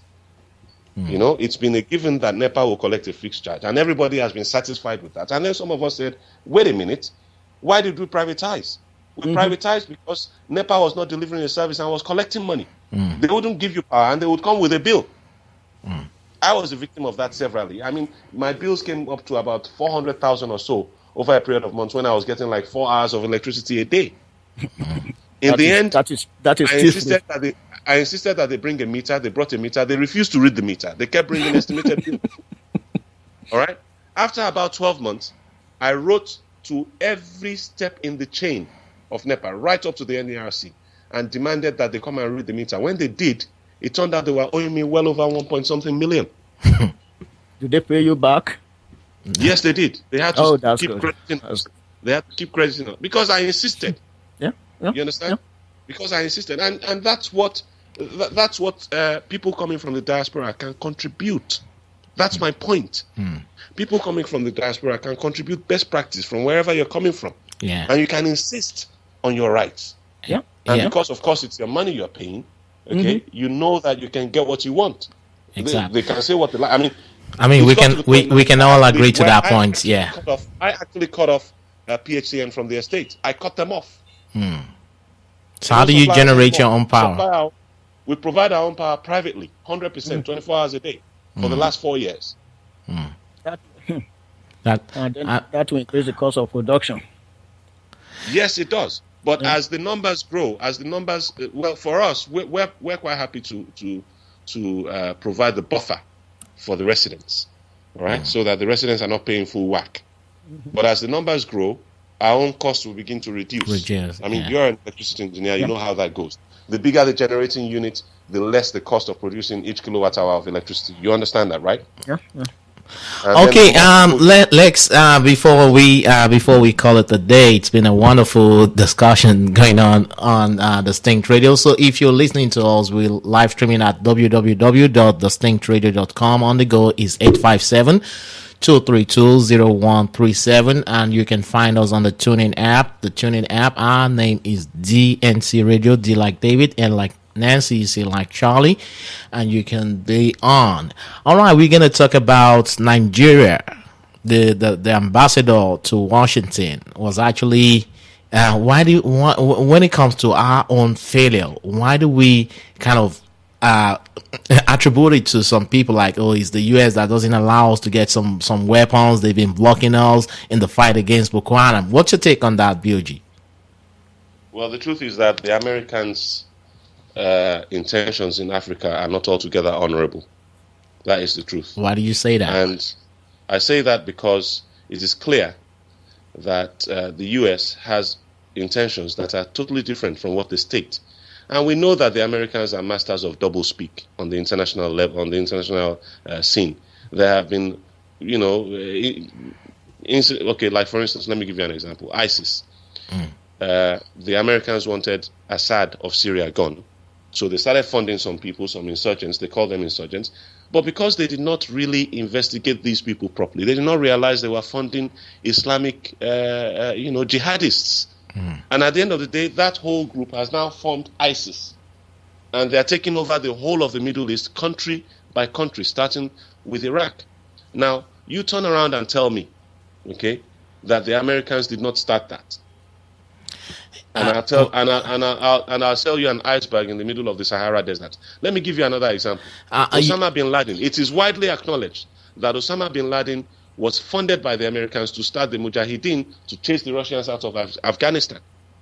That succeeded, and then they did not, keep tabs on him, and it turned out to be Al Qaeda. What Al Qaeda is today, and Al Qaeda, which they started then by forming the Mujahideen and funding them.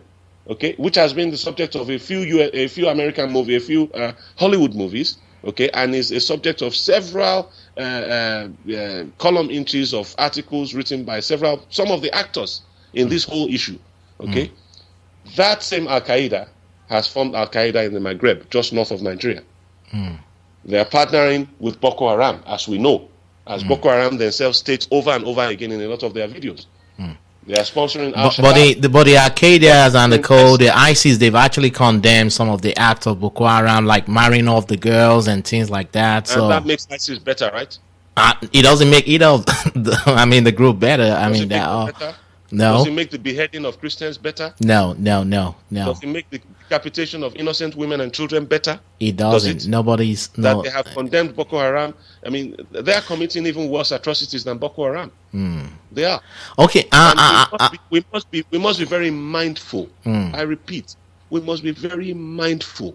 Okay. Of what we criticize, because what's on the other side, believe me, it is far worse, and it is very capable of taking over Nigeria.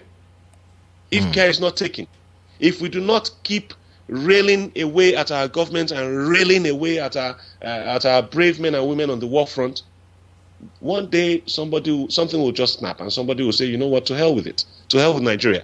I've had enough, and they'll leave you to your devices, and then we'll see what you can do after that. Well, okay, Triple A, do you have? It seems that. You know much of the ISIS and the Al-Shabaab and the rest. So, what's your response on that? That's conspiracy theory of America sponsoring. It's not a conspiracy ISIS. theory. It's a statement of fact. It's just what it is. Exactly. I wanted to say that those are not facts. In Syria, They Okay, even backed let them me when they speak. Let me used say my chemical piece. weapons. Okay, That's when let they came- BOG, relax. We'll be back. So let Triple Eight talk. Go ahead. America sponsored the Free Nigeria, Syrian Army. Mm. I think that's what. That is the rebel group that was fighting Assad. Assad, yeah, that's what we know. ISIS is an offshoot of Al Qaeda. Yeah. When you start modeling the Afghanistan problem with the Iraqi problem, then there is a problem. The question was, why My brother, did you are missing the America? point. If you read the literature that is being produced by ISIS, by Al-Shabaab, by Boko Haram, they regard themselves as brothers. By the Mujahideen, by the Taliban, they all regard themselves as brothers. I'm not talking they about all work for one another. I'm People not saying come they from don't recognize Afghanistan themselves to as go, brothers. to go No, and fight ISIS. that People leave BOG, that's Europe, not go and a fight ISIS. try to get his point. He's not saying they are not the same. They are all the same. They have the same. I am telling You don't realize that who this is an America amorphous body sponsored, of who people America whose sole supported. aim is to form an Islamic state throughout the world. You don't get that.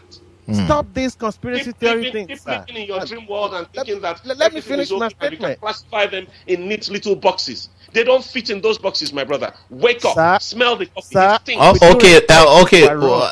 okay. Go ahead, Triple Eight. Go ahead. Respect, you are wrong, sir. And this is it. America sponsored the Free Syrian Army. They gave them, help in whatever way And they where could. is the Free Syrian Because Army there now? You tell me, where are they now? The Free Syrian Army is Since still you know there. so They're still there Yeah. fighting. They're actually still there fighting. They're still Where there are they now? fighting. ISIS is even Fighting fighting who? the Free Syrian Army. That is the Fighting confusion, but that is not the point. I don't think that was the question Casey asked. Mm-mm. The question being asked was Is there any why such America thing as a failed Free to Syrian sell Army? weapons to us. But you did not address that question. And I think when we go about blaming the whole world, America did not sell weapons. America made their point known. Yeah. You cannot undo this weapon. Is it these soldiers that are running away from Boko The Haram people that are that handling you want it, them they to learned how send? to handle it from heaven, Abi. The people handling it for the Americans, they learned how to handle it from their mother's wombs, Abi. They were not trained. Everything I'm is not- about I'm not- readiness. I'm not- Are the Nigerian army ready? Because the U.S. was actually there to help when they kidnapped the Chibok girls, and what they saw on They ground. refused to share intelligence. They were not here to help. They were here for other reasons. They came and they said openly that they were not going to share intelligence with the Nigerian army. So Yeah, what because the they hell don't did trust come and them. do?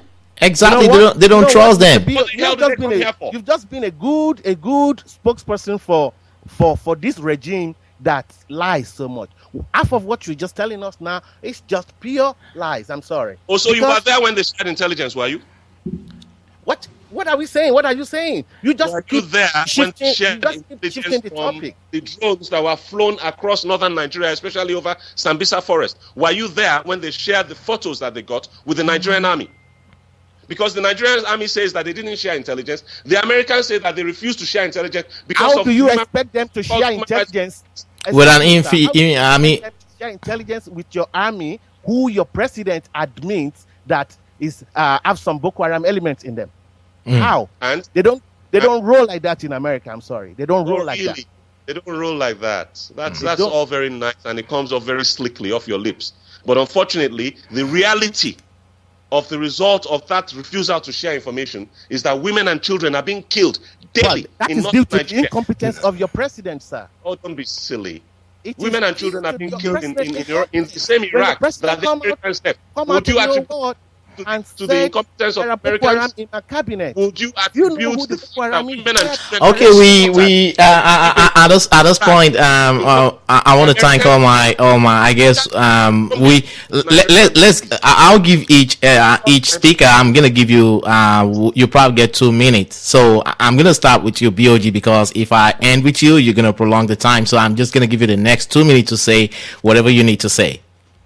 2 I find minutes. it really uncharitable that Nigerians will sit abroad and throw stones into their own father's house from out by insisting that the Nigerian army is somehow bad. The same Nigerian army that ended the Sierra Leonean war, the same Nigerian army that's ended the Liberian war, the same Nigerian army that has been taking over, that has been taking back Nigerian territory in a very, very fraught war that is more or less fratricide. It's fratricidal in the sense that a lot of these Boko Haram people are actually young, misguided Nigerians. So how would you feel if you're a soldier and you were asked to go and face Nigerians with your guns? That's exactly what these people are facing. It's a crisis It's a serious crisis for the Nigerians. When we were in Liberia, it was easy because these were not Nigerians. These were just, locals fighting among themselves, and our job there was to go and end the fight. And we did that. We went to Congo, we ended the fight there as well. Okay, we were in Somalia. Okay, we were in Sudan as well, where we helped a lot, where we provided a lot of help. We were in Croatia, for crying out loud, in the old Yugoslavia. We were there. Our policemen were there. Our soldiers were there. Now, what I'm saying is, with the situation on ground where it is on our own home soil, we must be very circumspect in the way we take on these guys. And they know that. And because they know that, they are taking advantage of it to try and take over as much territory of Nigeria as they can. But each place that they've taken, that they've announced that they've taken through subterfuge, we've taken back from them. Mubi has been taken back. And people will say, oh, it's hunters. But everybody forgets that those so-called hunters are actually veterans of the Nigerian army. Veterans of the Nigerian army, veterans of the Nigerian police. These are people who have very good military training. They are not just some romantic hunters with ding guns and sticks in the bush. These are soldiers. Don't let anybody kid you. Okay. All right. I'm going to move to the... thank you very much, BOG. At the end of the day, if the Americans decide that they're going to place an arms blockade against Nigeria because they control the world financial system, more or less, they can. And that's why eventually we had to resort to moving cash around. Physical cash around. Try and get arms. You may laugh. Laugh if you want. That's funny, though. The people in Borno who are facing Boko Haram because our people do not have enough arms or ammunition are not laughing. I promise you that. I know that. I mean, when you just brought up another topic, and I don't want us to go that direction right now. So that's the reason I'm laughing. So holistically, we need to address the whole issue. But we don't have the whole time. We don't have the whole time on the segment. This is a. Obviously in cahoots with I mean, if you want to come back next week and let's continue this discussion. But at this point, I'm sorry, BOJ, I give you 2 minutes. We want to stick to our time. So. Proper perspective and try not to insult our own country, and because as we do that, as we point bad fingers at our country, the remaining 3 are pointing back at us as individuals, and how our country is perceived, it rubs up on us. Please be mindful of that. Exactly. I 100% agree with you on that. Let me come back to Comrade Adete. So your last take. Thank you. The Mr. BOG keeps saying people stay abroad and throw stones. Nobody's throwing stones. If we don't give a flying finger about our country, we won't even be doing this. It's because we love our country. That's why we're trying to just say our piece. And not all of us can just pack our things and go home. Some of us don't even have that much cash. So that is the point. America not wanting to sell arms to us, we are not asking ourselves what we're doing wrong. You said the people that got Mubi back were trained by the Nigerian army. So is it not the same Nigerian army that trained them, that trained these ones that were running away, that ran to Cameroon? That is it. You said because America controls the whole whatever system, so you have to resort to carrying cash all around. Are we running a black market government? I don't think a reasonable government should be doing all that. And I don't think a reasonable spokesperson for the party should even be proud to say that out. So, should the reasonable government be sponsoring drug lords in Nicaragua? Should they? But the Reagan administration did. Are we talking about? Are we talking about Nigeria? Why you keep? Please, whatever comparisons you are making, please try to be reasonable. Comparison. I am talking about. Try to be you are the one if you are making statements about Nigeria. Okay, BOG, we don't want to prolong this more than what we can take. Yes. Ran drug mules around the world, including using Nigeria as a transit point for drugs. That was a CIA operation sanctioned by the United States government. Now you're sitting down and telling me that we shouldn't move cash around to buy arms as if that is some kind of capital crime. You can say all you want about United States, sir, but that doesn't change the fact about Nigeria. And that we are running a jungle government, a backdoor government that transits cash all over the world. That is not acceptable. Like we're the only government to ever do that, right? Well, we are talking about our own government. Why should we copy bad things? This is the real world. Wake up.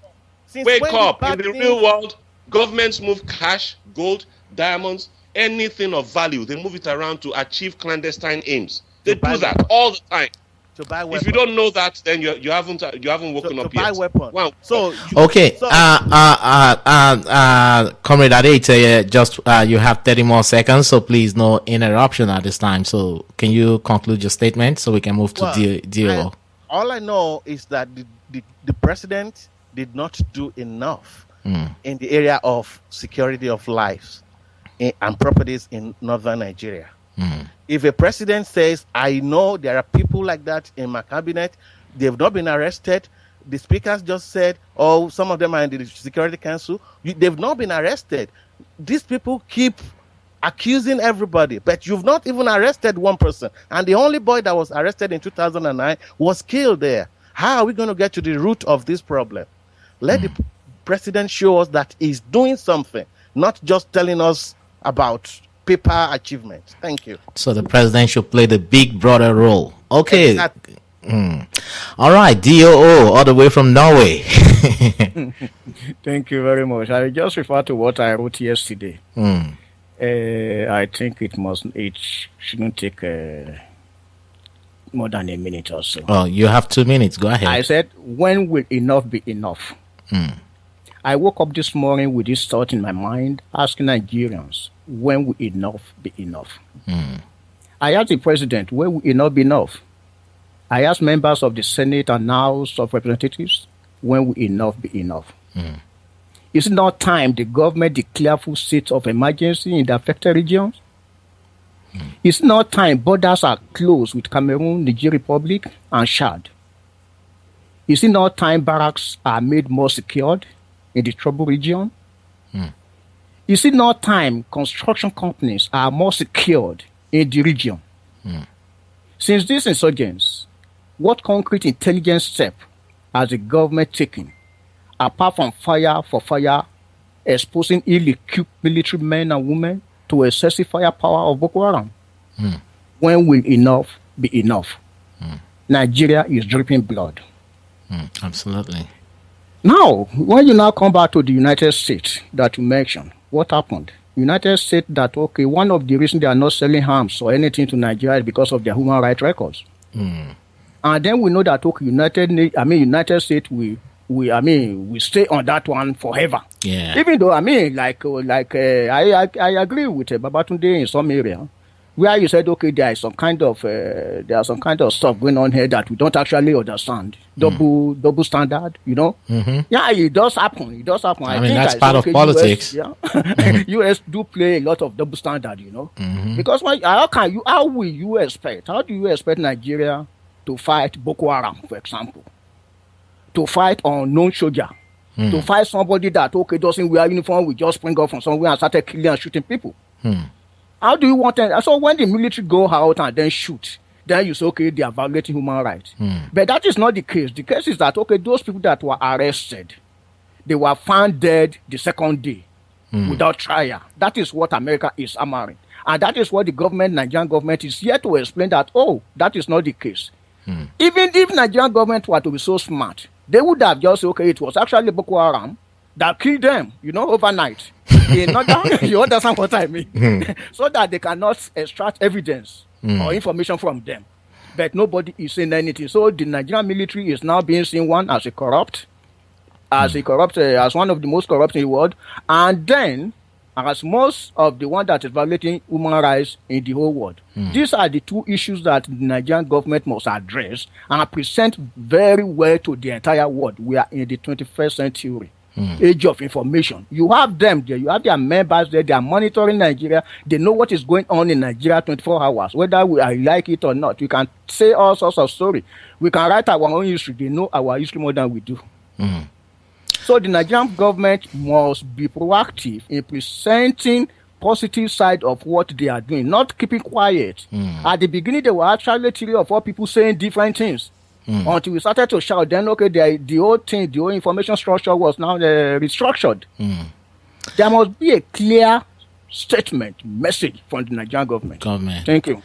Exactly. I quite agree with that. It shouldn't be more of a reactive response, because whenever the federal government or the spokesperson for the presidency, whenever they talk, is a reaction of what the opposition party have said. So I want to see them come out and talk more. I mean, say more things to Nigeria. And we all love Nigeria, and that is the reason why even here all the way in diaspora we're trying to do this, try to bring somebody from Nigeria.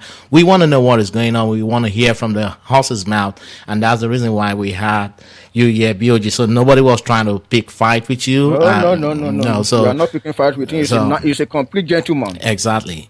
So I want to thank you guys for the time. I mean, 2 hours is not, like they say, time is money. So for you guys to have come on air to educate, to enlighten Nigeria about issues going on in our beloved country, I want to thank you guys, and let's keep up the fight. And it's not about fire for fire.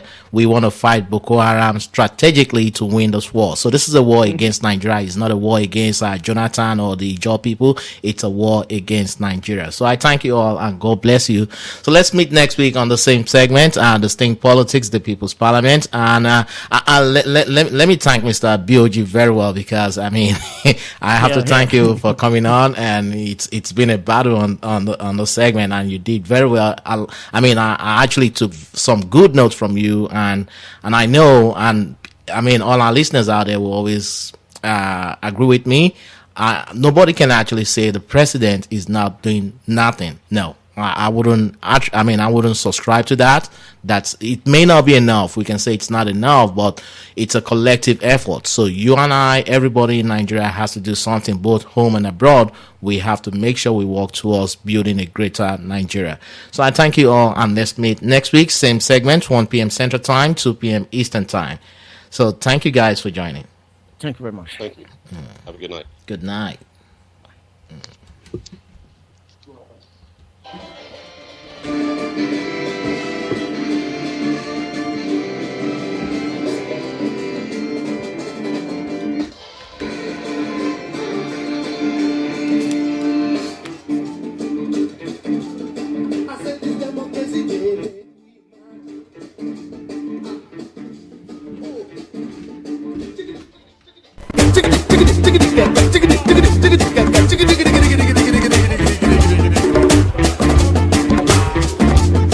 I said this democracy they make we mad.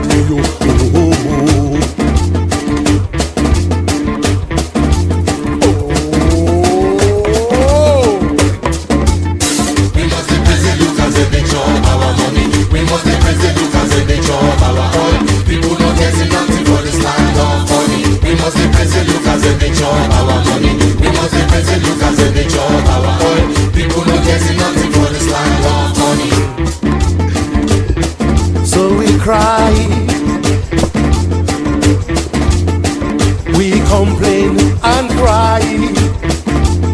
We no ready to fight. Oh no, because we wait for Jesus Christ.